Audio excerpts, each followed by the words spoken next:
lot of times the young brothers, mashallah, they get really excited about this love for the sake of Allah subhanahu wa ta'ala. And then they say, Mom, Dad, don't you understand? I love him for the sake of Allah subhanahu wa ta'ala.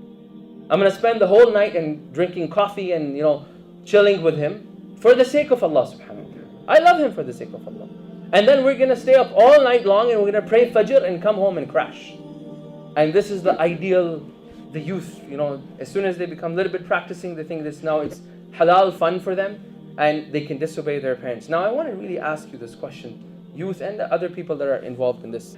The question is, do you have anybody in your circle that you believe is more connected to Allah subhanahu wa ta'ala than him? And the answer is 90% of the time, yes. Do you love him the same way? And the answer is no. Then right away you know that you're not loving that person for the sake of Allah. Loving for the sake of Allah means that you love him for the qualities of A, he's obedient to Allah. He's obedient to Allah. And you feel connected to be with him because he uplifts you. One of the Salafs, he used to go and visit Ibn Abbas.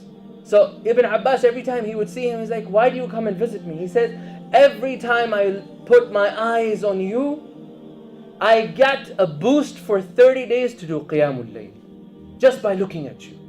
And I only come to just look at you so I can get that boost. This is true love for the sake of Allah subhanahu wa ta'ala.